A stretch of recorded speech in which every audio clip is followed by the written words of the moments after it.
F&B industry is still the most robust now for the franchising industry. The openings are more than the closings. Maybe the closing down they report lah. The opening nobody reports ma. When you can conquer Singapore, then the rest will be easier lah. So when you set up an entity in Singapore, you get some kind of recognition worldwide. You can use Singapore as a springboard to the Southeast Asian country. You give all your recipe except something that can survive the long haul transit. And that is something that you keep a secret. Singapore doesn't have a single comprehensive franchise or franchising law. Our neighboring countries all has got franchise law except Singapore.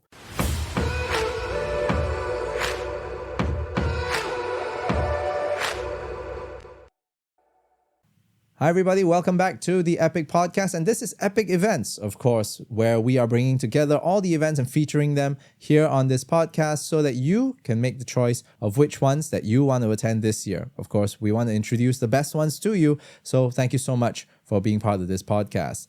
Now, once again, we're looking at how we can develop a better business, how we can also find new business models out there as well. So there is a show out there and I'll get right to it. But first, I want to tell you a little bit more about franchising. Now, franchising is quietly one of Asia's fastest growing routes into business ownership.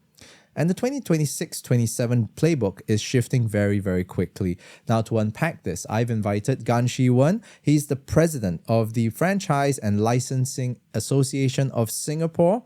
And he's also a franchise operator who spent over a decade scaling his retail business in Asia. Since 1993, FLA has developed this region's franchising and licensing industry through its fundamentals of franchise management workshops, cross-border business matching, and the annual FLAsia trade show. See, I weaved it in. Okay, so thank you so much for being on the podcast, Shi-wen. Thank you. Thank you for having me. Very happy to be here. All right, give us a quick 30-second introduction of yourself, what you do, and of course, what FLAsia has to offer. I'm the president of FLA, and FLA means Franchising and Licensing in Singapore.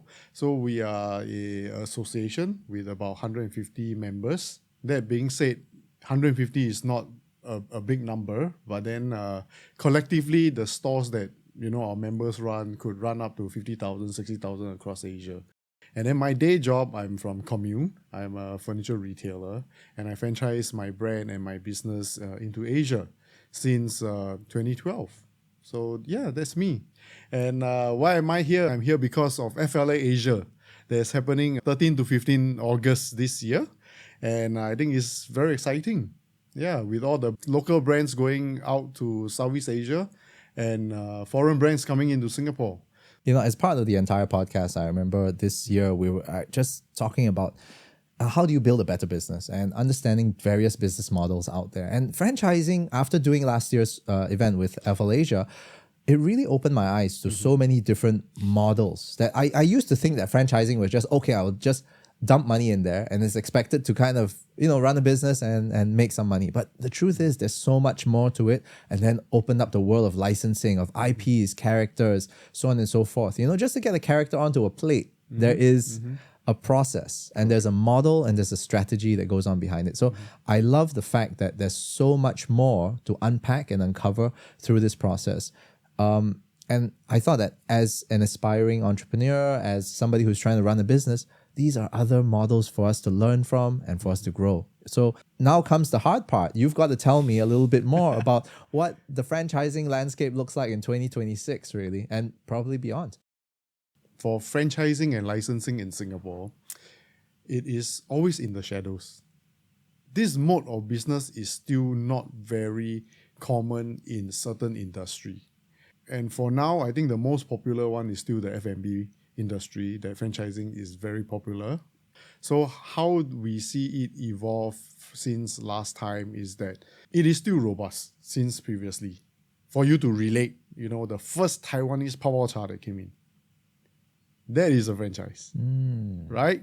But a lot of us don't relate it to a franchise business. We just thought of it as, this bubble tea store just spring up in Singapore, 20, 30, 40, 50 store, but how they run, the business behind it, the model behind it, actually nobody questions that. It's just a business. And probably it was many operators. using the same brand, using the same recipe, using the same ingredient, and they just start selling, right? But nobody questions whether it's all under one boss, many bosses, franchise business or not. So in that context, in Singapore, actually, franchise and licensing is very robust. So how I see that this is evolving, especially in the landscape now, is that number one, it is a very good business model because of the climate, the business climate now, which is not very good. Franchising or licensing reduces the cost if you are the brand owner, right? And if you are not the brand owner, you're buying a brand, you don't have to go through so much challenges and obstacles because they could have already been through that. They will have a success story. You will just have to invest in it and use whatever their know-how, and then you could start a business. So it's the road less traveled. You avoid all those, the ups and downs. I wouldn't say it's all ups, but it has some security to that when you use somebody's brand. And the HQ, the brand owner, will definitely do marketing for you. So how it evolved since 2022 till now. 2022, we see there is a huge onboarding of a lot of business to digitalization, which is just basic e-commerce, data collecting, data analytics. Then comes ChatGPT that everybody use probably for back-end operations, again, same thing to ease data analytics, CRM. But now it became from sales, back-end to front-end. And moving on, I think, the robotics are coming in, the AI robotics are coming in. So on the manufacturing side, probably it will evolve into really, fully automated. Not just machine automation, but really using robotics, using analytics, using, whatever the AI know to make sure that things are correctly, or maybe just produced just in time without a human involved. Then if I were to say, touching on brand owners, franchising, in the terms of franchisee, now you don't even need anyone to write your franchise SOP for you. You just need to key into a chat and they will actually draft everything. Or you can, log in what you do every day and boom, it's out there. From what you're saying, it sounds like it's getting easier to start a franchise. It's easier to become a master franchisor in that sense, right? At the same time, what are the consumers looking for right now? I think consumers now, because also a few things that happened in the recent few years. One is COVID that changes a lot of consumer behaviors. And then, of course, the embracing of AI that changes everybody's behavior, be it online search or be it receiving services, right? So what I will see, what customer wants now is the ease of looking for information, and then coupled with the ease of looking for you physically. And if they do come to your physical store, they actually, I wouldn't say expect. The expectation is like given already. They expect a certain level of service, certain level of shopping experience.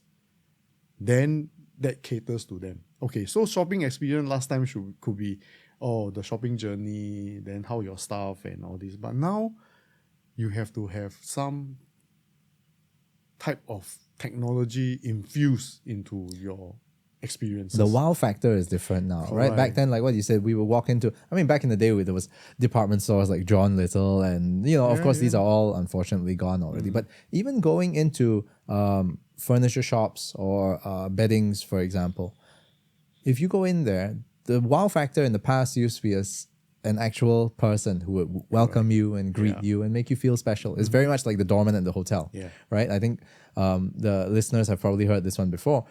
And there's a lot of value to that. But what's interesting now is that with the integration of technology, right? IKEA had the AR app, which you could then put furniture in your house. That's a wow factor. And it makes it easier, like what you said, to ease the customer into that transition.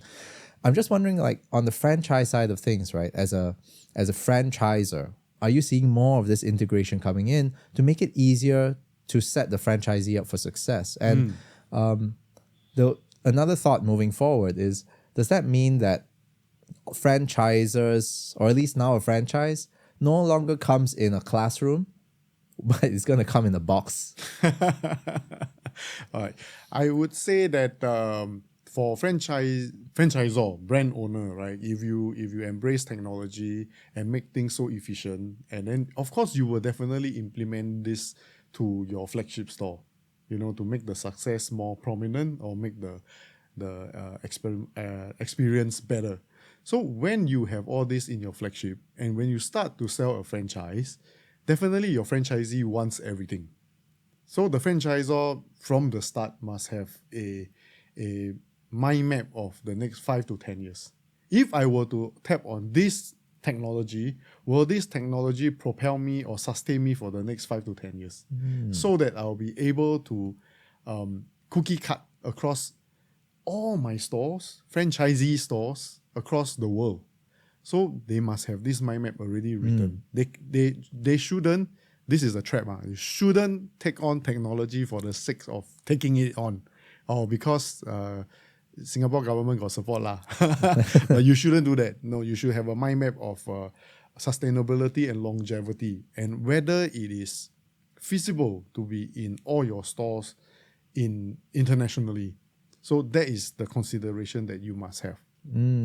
That also entails a lot of things. Whether this technology, like the Great Firewall of China, whether you can use it there, Right. or whether this technology has got multiple languages that you can cut across all countries, things like that, or whether the currency change is easy to change. Yeah, so all this plays a part in a franchisor's mind when you do it. Yeah, so that is very, very important. All right, we're going to take a quick break. And in the meantime, if you like the content, please remember to comment, like, and subscribe. Okay. And don't forget to visit FLAsia 2026. Link is below. Go visit, go have a look. Back to the podcast. So I just wanted to get your take on the Asian landscape. What's up, what's down, what's in, what's out? What's up is definitely the F&B industry. I think Singapore, you can see it very rampantly, a lot of foreign brands coming in, right? Be it a franchise model or JV model, they are coming in. So because Singapore is based, is known as a knowledge base. So when you come to Singapore, you set up an entity in Singapore, you get some kind of recognition worldwide. And then you can use Singapore as a springboard to the Southeast Asian country, definitely. And F&B industry is still the most robust now for the franchising industry, I would say. And what we can see is that more and more brands are coming in, using us as a testing ground for Southeast Asia because of our demographics. We have all kinds of people here. We have all cultures, all nationalities, and people will feel that when you can conquer Singapore, then the rest will be easier lah. Yeah, but I feel that it's also because of safety, security, financially and politically, that Singapore is pretty sound. So everyone, and of course the ease of doing business in Singapore, I think would be the easiest in the whole Southeast Asia. Right. Yeah. And what about the downtrends though? I mean, what are we seeing? Like, okay, I'm not trying to put any businesses down. There are very challenging markets that I just want to be very open about it, whereby we know it's a challenging market and it may give the impression that it's down, but actually it's not. For example, gyms. Gyms have evolved from time to time, but yet one of the largest franchises, right, of gyms is constantly just churning out more and more gyms already. So, the irony is this: we're seeing gyms close down, but we're also seeing a lot more rise up. Correct. So I just wanted to debunk this with you. Yeah, what you say again is true, because this is what we hear on the news about our local F&B as well. Yeah, but the stat says that the openings are more than the closings. Maybe the closing down they report lah. The opening nobody reports ma. The closing down, you read the news. Opening, you go to social media. Correct. But what we are seeing is, I wouldn't say it's a downtrend. I would say that it is due to consumers' shopping behavior that is impacting physical retail stores. So understand. all these physical retail store has to quickly pivot to online shopping, while the physical store remains as a experience center. Yeah, and for Singapore, a small country, perhaps there is a need for consolidation. Yeah, because it's small, yes, because we all have the mentality that, oh, Singapore is small, having multiple stores nearer to your consumer is correct. Yes, it may be correct pre-COVID. It may not be now because the behavior has changed, and also coupled with AI. A lot of things can be done online, and for consumers that is unsure or wants to experience some shopping journey offline, online, offline, then yes, you still need a physical store. Yeah. But not in numbers, I would True, say. true. Yeah. I was talking to a couple of other people a while back, and it's interesting because those that went to e-commerce or started with e-commerce then started to open up pop-ups after Yes, that, correct. right? Physical. And the other way around was that the retailers then had to go online as well. So eventually, omni-channel was it's now becoming a must-have. It's no longer a choice. Yeah. At the same time, I also want to get your take on this, which is you see so many of the various customer segments with where the franchisors are tackling. Which are the segments that you think should get a bit more attention, apart from furniture? I think furniture is one of those that should get a little bit of attention. Why I say that is because a lot of people thought that the furniture industry is a sunset industry. But then in the context of Singapore, it's actually not, because of the BTOs from the government coming out every quarterly. There's always a market. It's like the pool is there, go grab it. And then it's not, and Singapore is so safe that it is, the HDB BTO is not affected by political, it's not, yes, it's affected by economic, but not so much. Every quarter still push out 20,000 flat, 20,000 flat. So a lot of people see this, not good. This industry not good.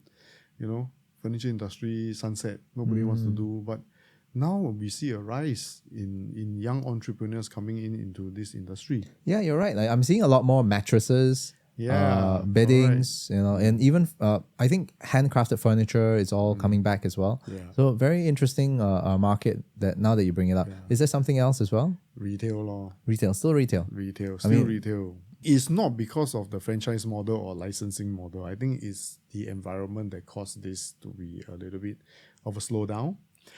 Definitely one is, manpower. Who wants to work retail and work on the weekends? This is, I think, a problem that cannot be solved. Right. Are there any new innovations in the franchising and licensing world that you're kind of seeing and you're going, hey, it's kind of popping up and starting to grow? Just want to sneak peek into what you're seeing. I think now a lot of franchisors, they are all testing how to do things differently, and all tapping on what is available out there. What is available meaning, digital tools, AI tools, to see how they can actually better, both prongs. One is better manage their franchisees. Second one is better help the franchisee manage customers. Yes. So there are two prongs that a franchisor must do. Yeah, so I think a lot of them are tweaking, because it's pretty difficult to get any investor to want to open a physical store. So maybe, selling retail can go on e-commerce rather than a physical store, or the brand owner will open a store and have many franchisees around helping him sell, but using a physical store. So the model hasn't changed. It's just the way of operation changes only. Oh, I see. Yeah.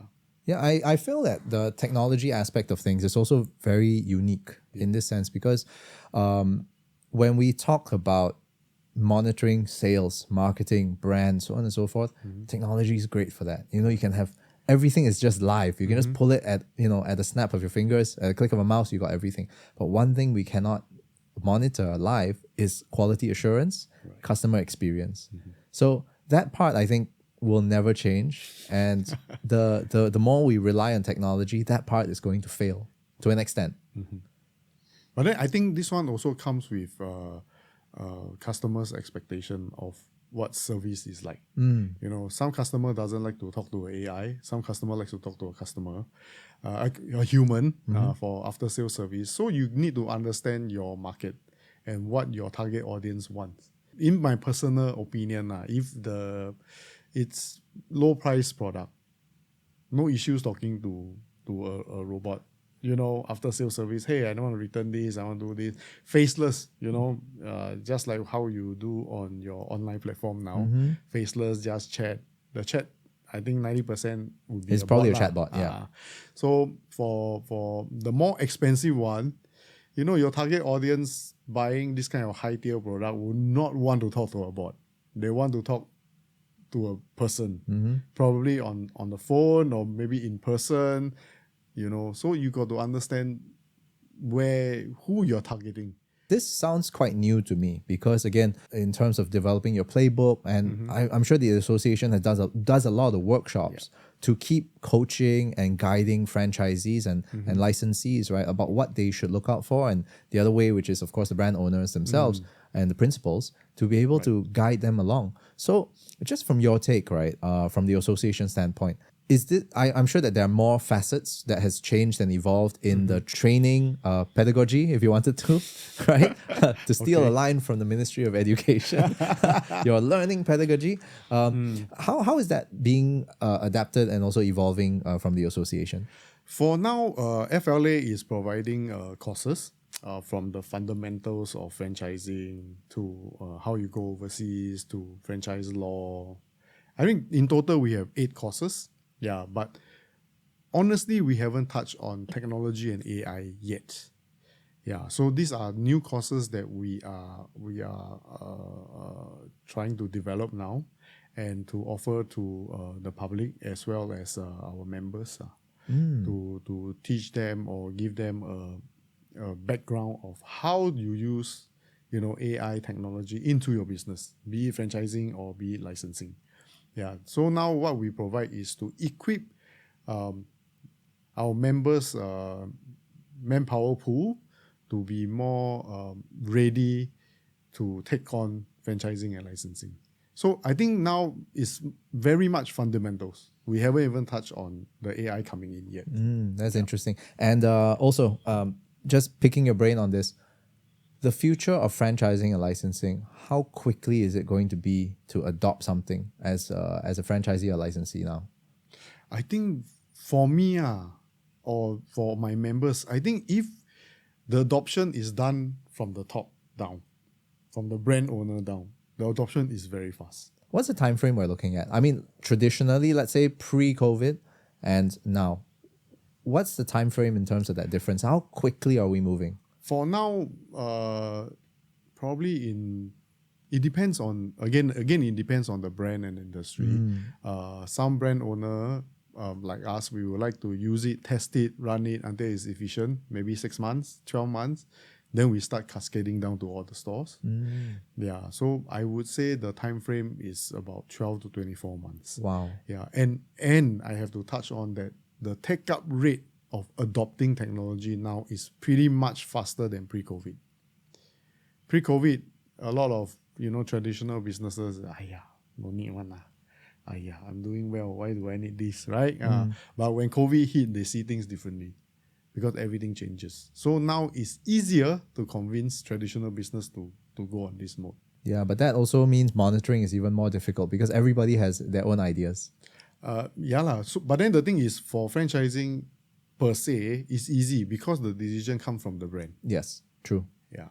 Earlier on, you were talking about the association having some workshops and all that. Now, I'm just wondering, as a franchisee or prospective franchisee, you know, is it something that I should just approach the franchisor first and go, hey, I want to do this? Or should I kind of get in touch with the association and also tap on the experience that you have? Best advice is approach FLA first. Why FLA first? Because we can determine whether, you know, the person that you approach and or could be our member. And the most important one is that if you want to franchise your brand, we have the network. And our members are all already practitioners. So you will be, talking to people that is already doing, rather than, going around asking someone to take on your brand when they have no experience and things like that. I mean, they can say all they want, but then there's no security. That's number one. Number two is that if you approach FLA, we can be sure that we can provide all the training to your franchisees. Yeah, you can get them to be on board our courses, and then we can train their manpower to make sure that they're ready for your business. Oh, wow. Okay. So do you have any examples of how you actually did that? For example, I think the first step is when you approach us, we will matchmake first. We have a portal to do business matchmaking to make sure that you find the correct franchisee. Once you sign with the franchisee, you can request your franchisee to send the manpower, their manpower on our course, so that when they go back, they are more equipped with the skills and knowledge how to operate a franchise. Yeah, then that would be a very clear cut kind of I wouldn't say help, but then we exist and we use FLA as a catalyst to expedite the process of recruitment of your franchisees. Yeah. Okay. I think one of the things that franchisors are always worried about, right, is keeping their secrets. I would say this is a two-pronged statement. One is that franchise. Let me touch on franchise first. Yeah. Franchise, number one is definitely every business has their secret, their know-how, right? That's why franchisees pay a franchise fee to the franchisor, right? To buy this secret or to have rights to this know-how. So that is very clear-cut. But if I touch on licensing is a little bit different. If you license someone to use your brand and to produce something, you not only need to give them the authority or the rights to use your brand, you would also need to teach them how to produce it. A little bit more risky than franchising. Some food manufacturer came and asked, "Hey, Shiwen, is there any advice that I can give them?" So I asked them, "So which is your market you're targeting?" US. I said, "So why don't you just ship your whatever you're producing to US?" He said, "Cannot. My food is fresh and they cannot even survive the shelf life. It takes probably a month and a half to get to US, then my shelf life being cut into half. Even the best cold chain to get there also, who will buy, if my food is fresh and the shelf life is like 6 months, I need to produce, ship it 1.5 months there, get into the store, you're left with 4 months only. Who the hell will want to buy from me, right?" So I said, why don't you consider to license your recipe to a food manufacturer there and license your brands there? And then again, the question come back is, what happens if I disclose my recipe? I say, even if your recipe is being disclosed, they cannot sell back to Singapore because they will, face the same problem as you have, right? I mean, that is the most superficial answer that, easy to relate. But then end of the day, how to protect the IP is that you go to America and register your recipe as your IP first. At least you have some protection over it. Register your trademark in America, register your IP in America. Let the person or your partner, use your brand, use your recipe, produce the product, sell in America, and you get some license fee from him. Sign a contract to say that every year or every quarter I want to audit your finances, how much you sell, and I take a cut from it. 10, 20%, up to you. I mean, this is based on negotiation. It's a business rather than not to have a business. If you find that, geographically is too far. And each of you, if you don't do this, you'll never get there. Then why not give it a try? True. Right or not? Good because again, manufacturer always have this concern. One, when I go overseas, means I need to set up a factory and I need to hire hundreds of workers and start organically. But no, actually you can tap on licensing. Number two, besides setting up their own factory, they are unwilling to give up the recipe or the know-how. what you do is you license your know-how already. You have the IP rights already. You give all your recipe except something that can survive the long haul transit, and that is something that you keep a secret work. That's very interesting. I see a lot of parallels between what you are talking about and also as any other business owner, right? That I want to work with people, but I can't give them everything. There has to be one thing that makes sure that I still have leverage to an extent. So, Shiwan, something that's always very interesting about business owners is that they all have one thing in common. There's always something that keeps them up at night. So, from your end, I'm just wondering what keeps you up at night? For me, as a president of FLA, I think what keeps me at night, up at night, is the concern about the brands coming into Singapore and start selling franchise. Yeah, why I say that is because Singapore doesn't have a franchise law. Sorry, say what? Singapore doesn't have a franchise law. Wait, sorry, this is Singapore. We have law for everything. Yes, you heard me right. Singapore doesn't have a single comprehensive franchise or franchising law. Okay. Yeah, please tell me more. And our neighboring countries all has got franchise law except Singapore. Singapore's all this franchising and all only constitute as a common contract law. There's no franchise law, and you must know that FLA members abide by a code of ethics. Before we sell, we have to be transparent with our contracts, our offering, and then when we sign the contract, there is a cooling period where the franchisee can actually cancel or terminate it without any penalties. So these are just very, very touch and go examples that of our code of conduct. Yeah. So I think in Singapore, why am I having this concern is that many a times when there are some fraudulent scams or fraudulent trading or scam or fraud, you don't usually flag it as a franchise scam. It's just a business scam. It's just a contractual scam, So it's not written down in the books to say that franchise is something that we need to look at, and maybe there's some slight regulation that needs to be put in place so that we can at least overcome or deter this kind of fly-by-night scamming going on.